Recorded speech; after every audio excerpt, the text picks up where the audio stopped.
This is DARASA Online. Welcome, my dear students, in our physics discussion. In our today's topic is vibrations and waves, but our subtopic is polarization of waves. And if you remember in the previous discussions about the waves, we discussed about the interference of waves, and we saw the interference as done by Young's double experiments, air wedge, and the Newton's ring experiment.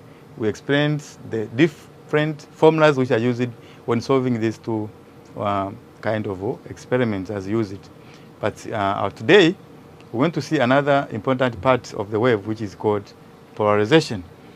And in this part of polarization, we're going to look at what the difference between transverse and longitudinal waves before we start our topic, which I see what are the difference between the two waves. Then from there, we can be able now to define what do you mean by polarization. And then we shall discuss the terms which are used in polarization.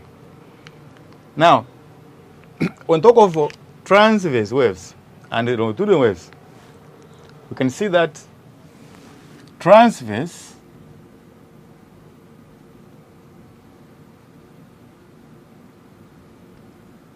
these are the types of waves whose vibrations of the particles are perpendicular to the vibration of the waves. So when talk of the waves, we have two aspects. We have the wave itself, which is propagating, and we have the particle. So when talk of the source here, maybe this is the point, starting from here, we can have the waves moving like this. From the point here. These are the maximum points. We call this A, B, C, D. And if you remember this point, these are the crest and troughs.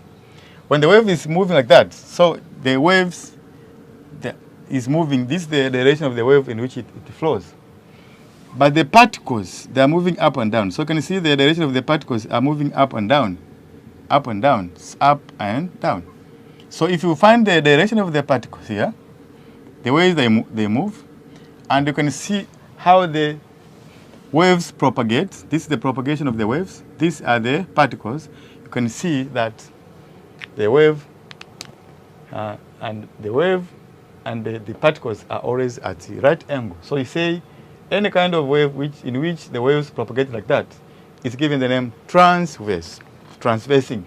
So the vibration of the particles are perpendicular or at making right angles to the propagation of the wave. Of course, you remember, example of these light waves, which consist of the electromagnetic waves, which you talk of the magnetic and electric vibrations, which makes this to be as the transverse. In this light, we have the variation of electric and magnetic, which now producing the kind of the waves we're talking about. Light is produced in this form of vibrations of the particles are making 90 degrees with the way the waves move. This is what we call transverse. But longitudinal, this is the waves in which the vibrations of the particles, they are in the same. They means they are along the propagation of the waves. Longitude, they are along. The vibration of the particles are in the same direction of the propagation of the waves. So you can see this, if the waves are moving like that, find a spring which is moving like that. So the waves, you may have a spring which is attached here, spring.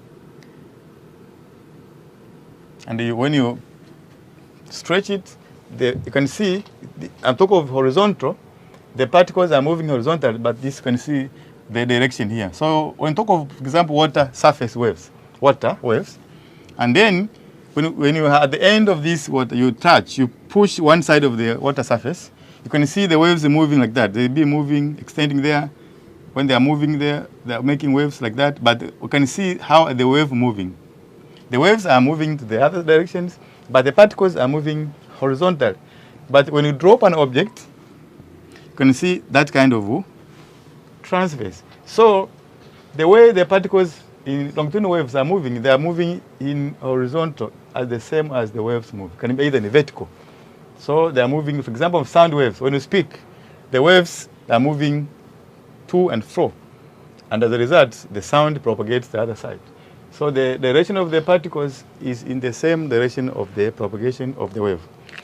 Now, this is what you can see as the features that distinguish between transverse and longitudinal waves. But we have other factors that we discuss. But our today's discussion will be based on the definition of these, how longitudinal and transverse waves are produced. Now, from these two definitions, you can see that, for example, when you have this is the kind of opening. It's a door. A door. And we have a rope. I have a rope, which is like that. That is going vertical. Sometimes the waves can be passing here.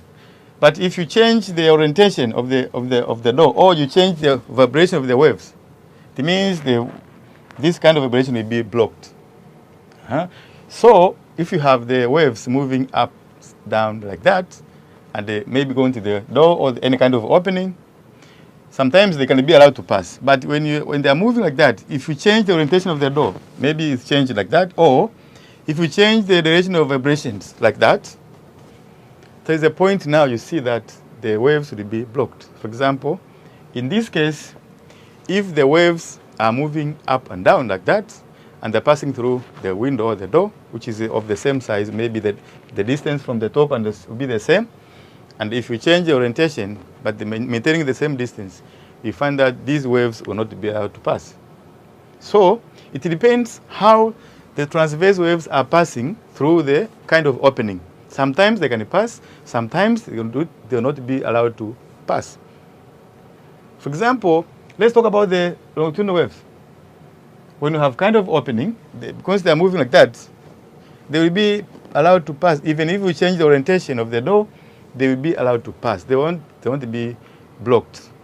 So it's very difficult to restrict longitudinal waves because the way they are moving along the way the waves are propagating, the particles. The way particle propagates is very difficult to block. But here in transverse, you have seen that depending the nature of the size of the opening, depending the size, the nature of the opening, maybe it's the window or it's the door, if they are moving like that or vertical, there's a possibility the two waves to be that waves. Either they'll be allowed or not allowed. So that's what we talk about, the polarization. Polarization is the process whereby the waves are restricted in a particular direction. The waves are restricted. For example, if you want to allow only a kind of a vertical vibration to pass, you restrict the horizontal vibrations. So if you want to allow the vertical vibration not to pass, so that you can have the horizontal vibrations. So that means that's what we call polarization. And we talk of polarization, we talk of polarization of transverse waves. Now, when we talk of now, you can define polarization as the process of restricting the vibrations of the waves in a particular direction. That process is what we call polarization. And in this talk of polarization, we have terminology that you should know. If you remember, we discussed about this before.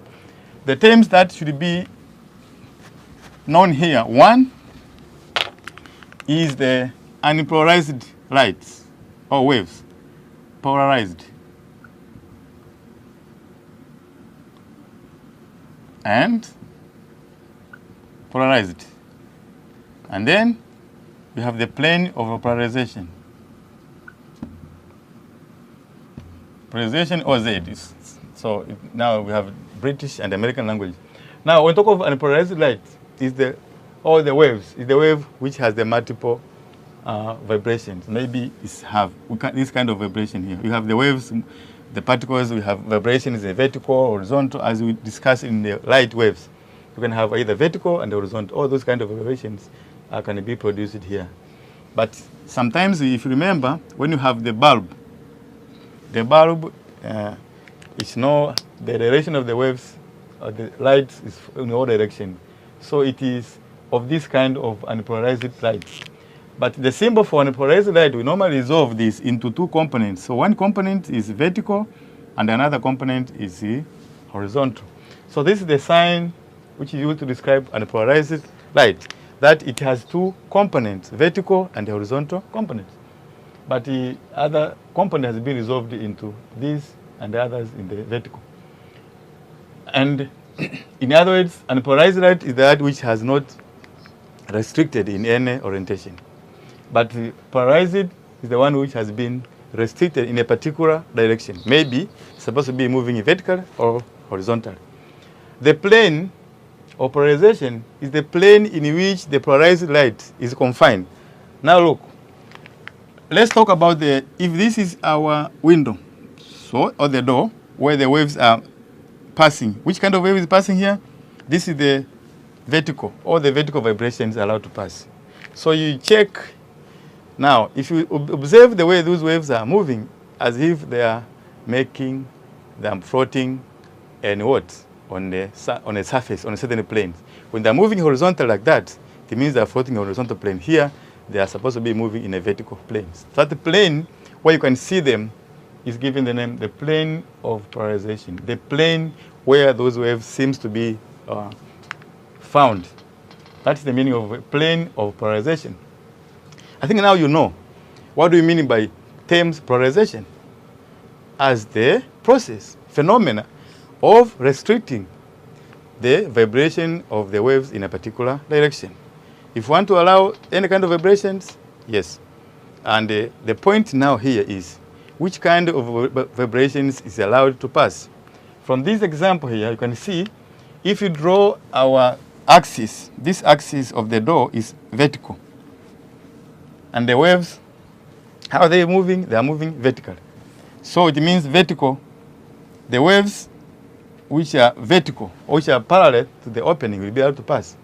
If the door is open, and like that, we have in the this is our axis, and we allow to pass the horizontal vibration like that. So if you draw the line, this is our vertical, so the waves are coming like that. These waves will not be allowed because the vertical, and you can see the horizontal, they're making 90. So the waves which are allowed to pass are the ones whose vibrations is parallel to the axis. This is our axis in which the waves can pass. So this axis is given the name as the axis of transmission. Transmission axis. So this is the terminology that we normally use here, the transmission axis. This is the axis which now we talk of the axis of the opening, or something which is allowed light to pass. For this case now, the door, this axis which is vertical, is given the name transmission axis. So if you bring a wave whose vibration is vertical, that means this, if you draw the line in which they are making a vertical axis, so the two axes are parallel.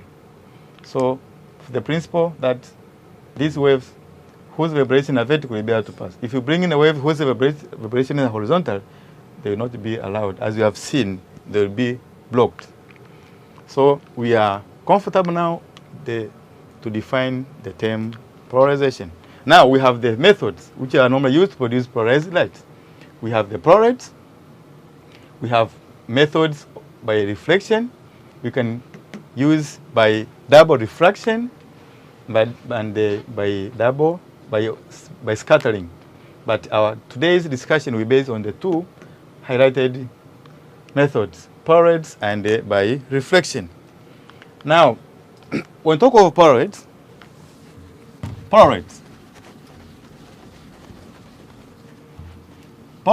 these are special.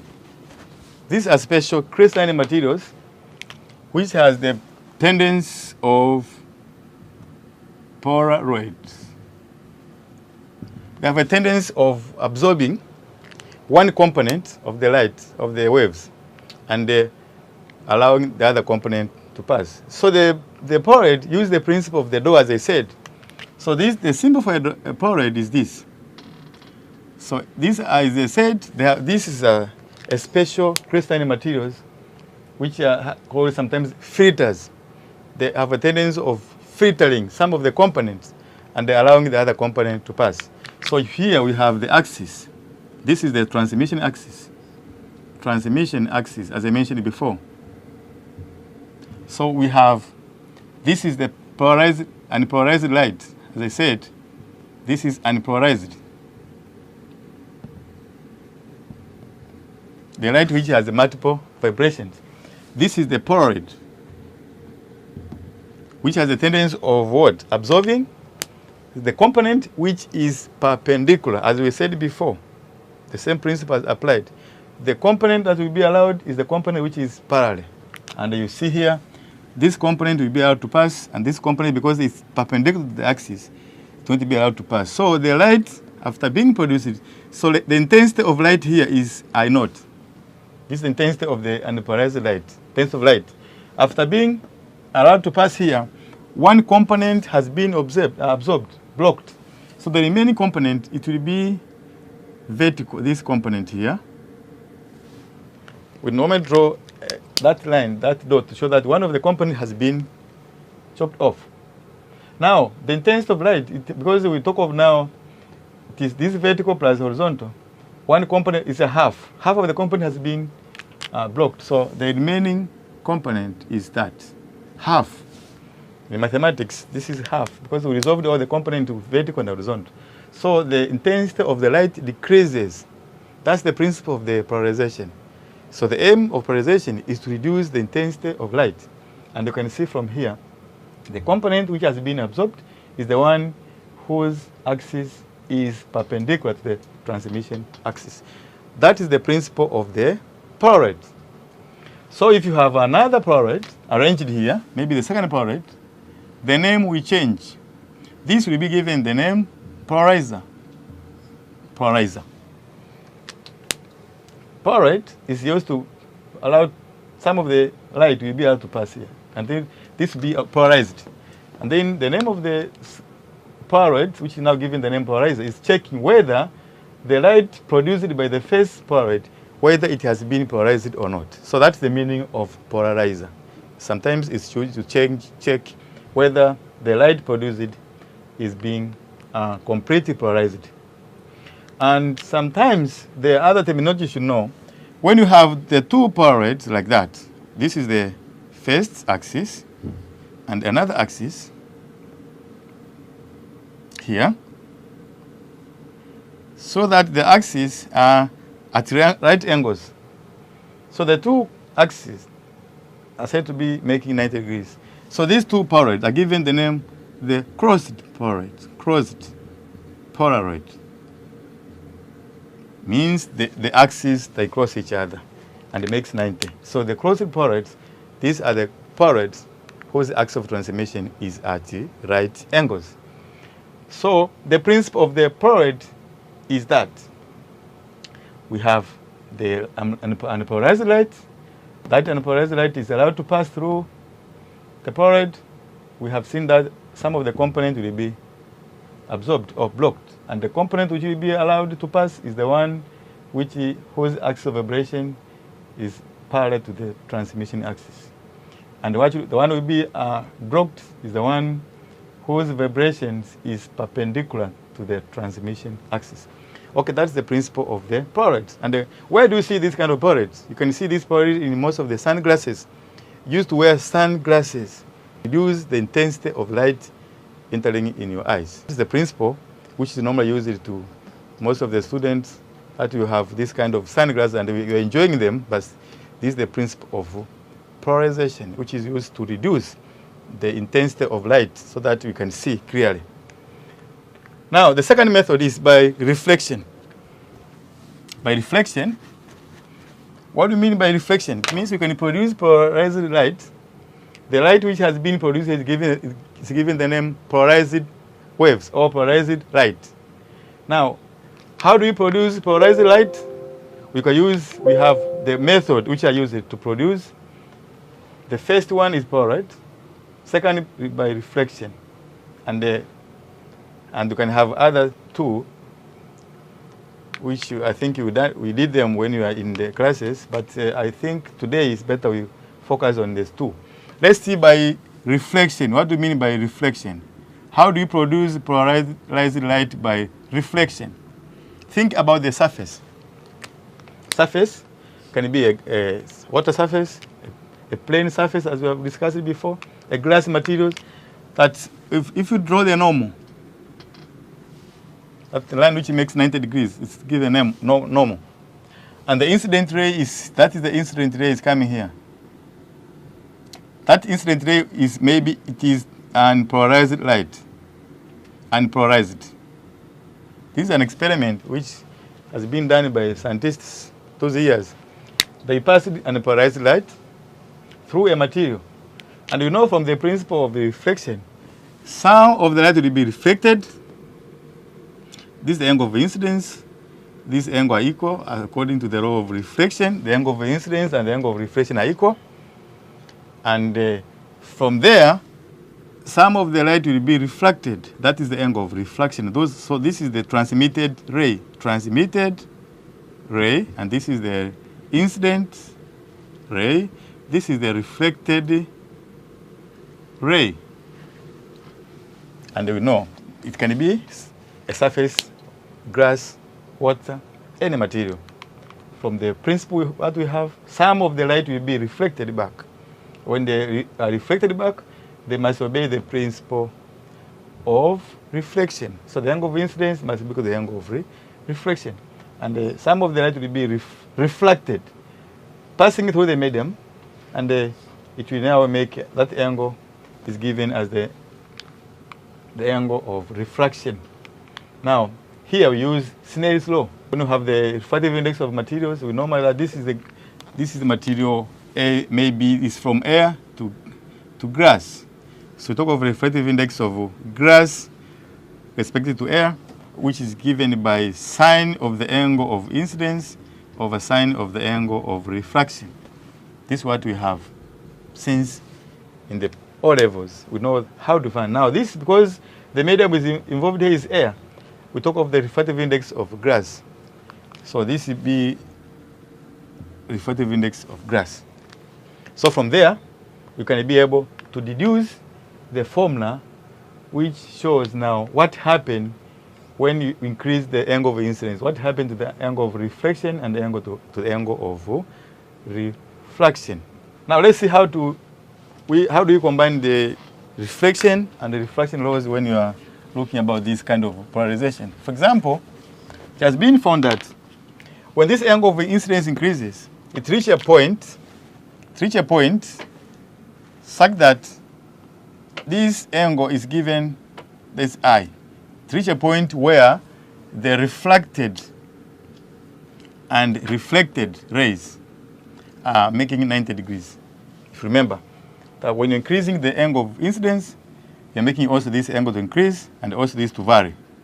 So that, and the observation is so that if you observe the light from here, the observation when it has been done, when you observe the light from the reflected one, it means this beam, most of the light has been polarized. Polarized means the vibrations are in one direction.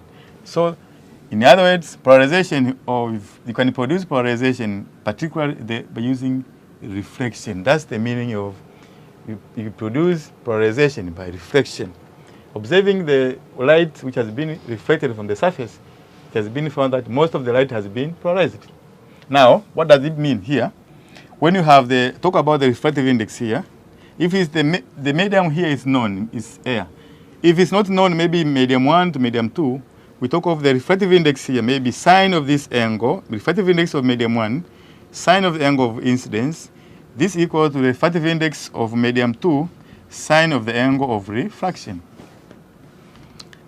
If this angle is, if this N1 is air, we know the refractive index of air is 1. So you have sine I equals to N2 sine R, and that's where you find that sine I of sine R holds when you have the air involved is air. The medium involved is air. When the medium is involved is not air, so you're supposed to consider the first medium where the light comes. So from here, we are told when the the reflected beam is completely polarized. That's why you can be able now to reduce the formulas which is involving this. And we shall see this when you are coming to the other examples. But the concept here, you just know in the principle of reflection and the principle of reflection, you can be able now to find the general formula which involves in polarization. Let's go to example 1. Example 1, the question says about a student carrying an experiment using two polarities. And the two waves, A and B. As I mentioned before, you have the first polaroid and the second polaroid. The name are changing depending the uses of these two polarities. After passing the two waves, A and B, one after the other, through the two polarities, in which the axes of transmissions are parallel. That means the axis of transmission, one polaroid is here. This is our first polaroid. This is the second polaroid. This is first, this is the second. And the transmission axes are parallel. This is an experiment. And a student did that experiment. He observed that the intensity of light from A is reduced. Okay, we have source A and the source A, source B. We don't know the nature of these two waves. But the waves, the intensity from B remain constant. The question is, what was the type of waves from A and B? So those are competency-based. You cannot be given a question straight. So you think about that. We have two waves, A and B. When you pass through this, some of the waves, the intensity decreases. Some of the waves, the intensity is not changing. What do we mean? If you remember, we said we have longitudinal and transverse. The transverse, if you have this kind of vibrations, these are the transverse, the vibration can be affected. So the type A, when this is type A, is passing here, and the intensity is I naught. If it happens, the intensity to be, one of the components to be blocked, it means the intensity of the light will be reduced to half. So after passing here, maybe it's because they use that. And then we are observing here at the end, maybe because one of the components has been, and the axis is vertical, it will be the same as that. When you pass that, when you observe from that side, you see the waves. This is the polarized light, but the intensity of the light has been produced, has been reduced. But the second part, the second wave, when it is passing here through these two polarities, the intensity remain I, remain I, remain I. If you remember, that is the wave which are given the name longitudinal waves. The orientation of the slit of the opening does not change anything. So from here you can see that from this question, the intensity of light from A has been reduced. So this A must be a transverse wave, because this is the one in which the vibration of the particles can be affected depending the axis of transmission of the polaroid. And that B is longitudinal waves. And you should know the reason. We have seen before how these two waves are supposed to be distinguished. Part B, explain what happened to wave A after passing through the polaroids. After passing through the first polaroid, it means the component of the A, which is a transverse, which is parallel to the axis of transmissions, will be allowed. But the component of the waves, which is perpendicular to the axis of transmissions, will be blocked. That's why you can see one of the components has been absorbed here, and it remains half of two. But here, again, the axis of transmission is parallel to that, so that component will be allowed to pass. That is the reason why the intensity of the light reduces. C, what happens to the intensity of the waves from A when the second polaroid is rotated until the axes are at right angles? Okay, very interesting.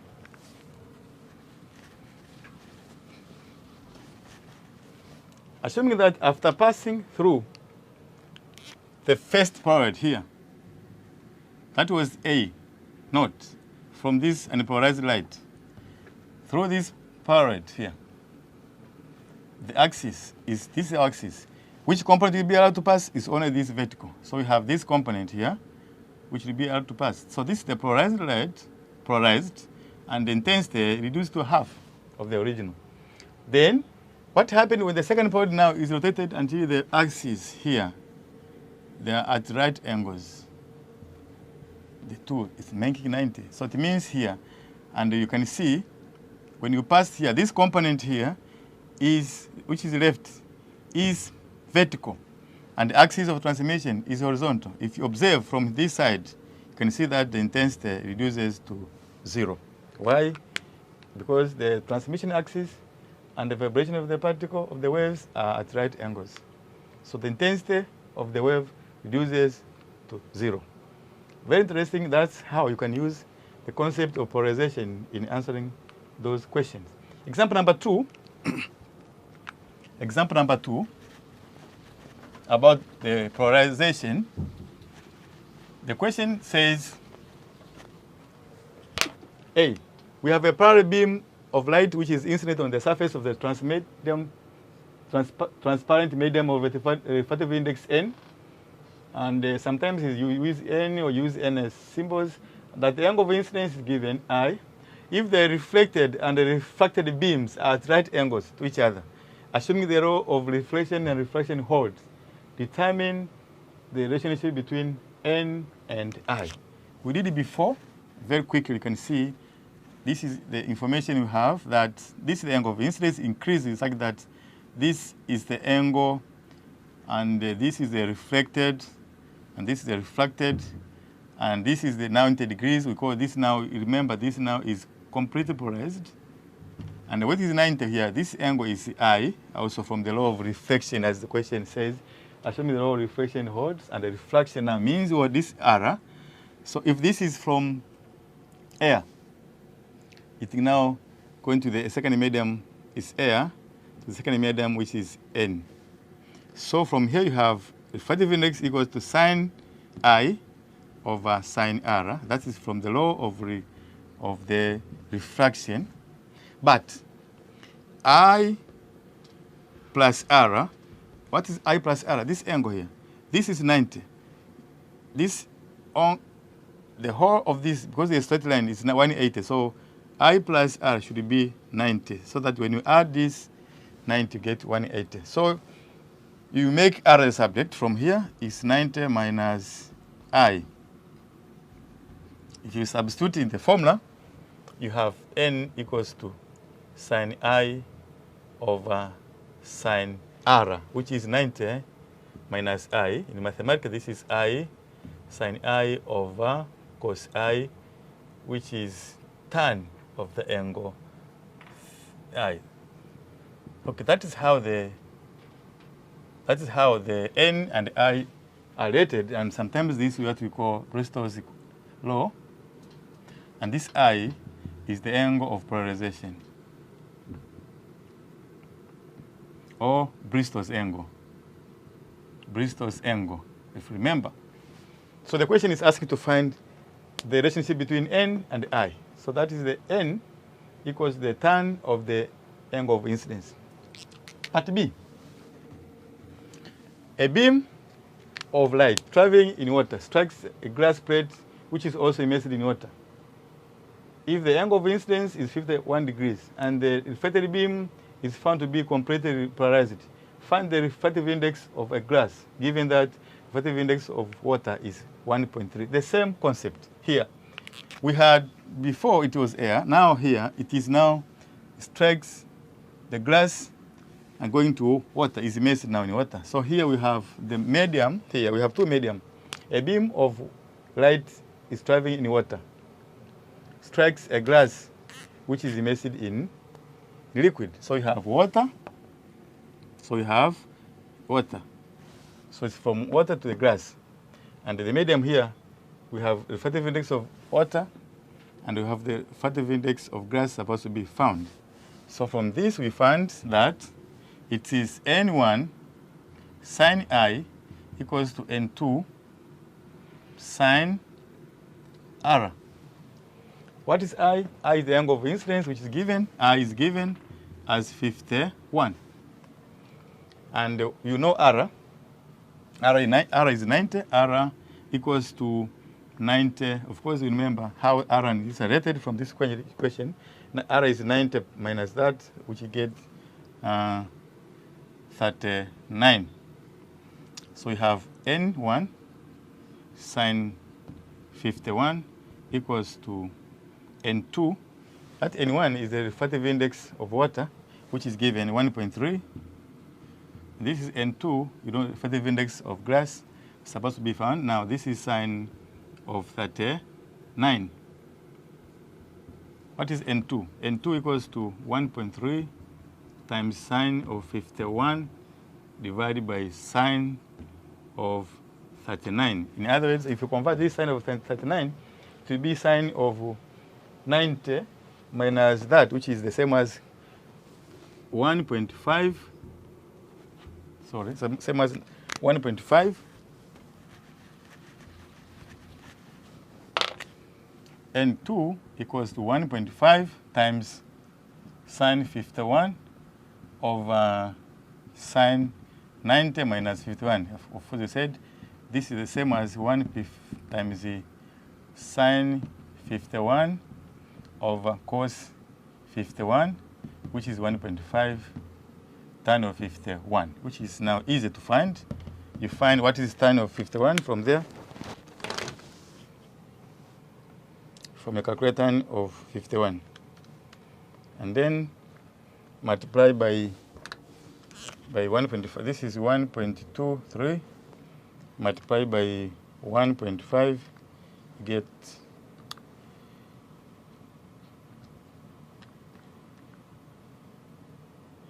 multiply by, what is that? 1.5, 1.3 means effective index of water is 1.3, not 1.5. 1.3, 1.3, 1.3 times 1.3. 1.3 times tan of 51, which gives us 1.6. That is the refractive index of glass, depending on the nature of the glass you have. Okay, that's how you can solve different questions involving the concept of Bristol's law, which has been found from the concept of polarization. Now, as an assignment, we have a beam of unpolarized light, which is incident on at an angle of 80 degrees on a plane surface, such that the reflected beam is completely polarized. So, the question is asking to find what is the refractive index of glass. B, calculate the angle of refraction of the transmitted beam. So this is the question for you, everywhere you are watching. Now let's do this together. Take your calculator and see how do you go about this. So the question is given at the angle. This angle of incidence is given. I is 58, the angle of incidence. This is the question. The beam and polarized light is falling on the surface here. And that angle of incidence, sometimes we call the angle of polarization or polarizing angle. And it makes the beam which has been reflected here to be plane polarized. So this is 90 degrees. And from there, we are supposed to use the formula for tan of that angle. So we know the angle of incidence is given from this question. And because it's given that it is falling on the surface of the plane, we assume that is from the air surface. That's why we can take this as air or as glass. But if the question is given that it's coming from another medium, that means the effective index of the first medium should be introduced. Since we are not given any information about the second medium, maybe we assume that this medium was air. The light was from air. And here, we are talking about the refractive index of glass, which is the asking there. So our refractive index of glass equals to the tan of that angle of incidence. So using your calculator, you can find that value, tan of 58, which is 1.6 again. 1.6. So that's how you can be given a question in different way. So now you can see that we have found the value of refractive index of glass, since the angle of incidence was given as 58 degrees, but the information we've found here is that the reflected beam is completely polarized. We know from the principle of polarization, when this polarized light is completely polarized, it means the angle between the reflected and the refracted should be at the right angles, 90 degrees. And from there, you're supposed to apply the Bristol's theorem, the question. From there, you can apply the concept of this polarization, get the values 1.6. But mind you, if the question is not talking about air, you should know you're supposed to start from N1. N1, sine of the angle of incidence in the first medium, equals N2, which means the refractive index of the second medium times the angle of refraction in the second medium. But here, since in the first medium, our air is the medium, which means the refractive index of air is 1. And we have used that to get 1.6. B, what will be the angle of refraction of the transmitted beam? The angle of refraction is given. We remember that the reflected and refracted beam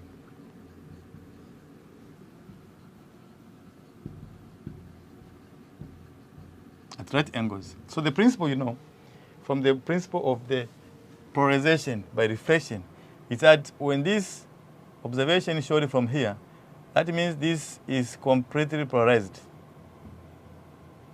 And it makes the 90 degrees with this. And if this is 90, we saw that that is I, the angle of incidence, plus the angle of this R. This is the angle now of polarization, which is given as 58. We get 90 degrees. So our R equals to 90 degrees minus I. What is our angle of incidence? 58. So 90 minus 58 R equals to 32 degrees. So that is the angle of refraction of the transmitted beam in the second medium. So far, we have seen the importance of polarization in our life. And we have seen some of the questions that may be given based on the competence-based system. And that means you are aware and you are comfortable now on how to use the formulas given, especially in this Bristol theorem, when explaining how do we find the angle of incidence, how do we find the angle of refraction, how do we find the refractive index of materials. And also, we have seen how do we use polarids to produce polarized light. And we mentioned some areas where this kind of polarization can be applied. So to mention a few, we said this polarization concept is not that we are making in class, but it has a lot of applications in your life. We said before, but it can be also applied in engineering, in industries, and sometimes in medicine. So in industry, sometimes this concept of polarized light is used to determine the fractures of metals. When the light is passed through, in some engineering works, some railroad tracks like this, it's not easy to know where is the fracture here, but they send this kind of polarized light so can be able to detect this kind of fractures.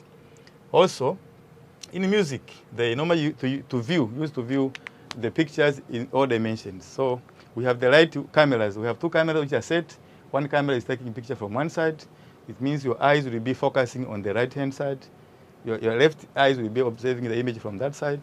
And your eyes from the right will be observing the image from the left-hand side. And as a result, you're going to be able to have the good view of the pictures produced because of that. So that's very interesting on how you can use polarizations in making movies, observing movies and pictures which are supposed to be observed in high quality.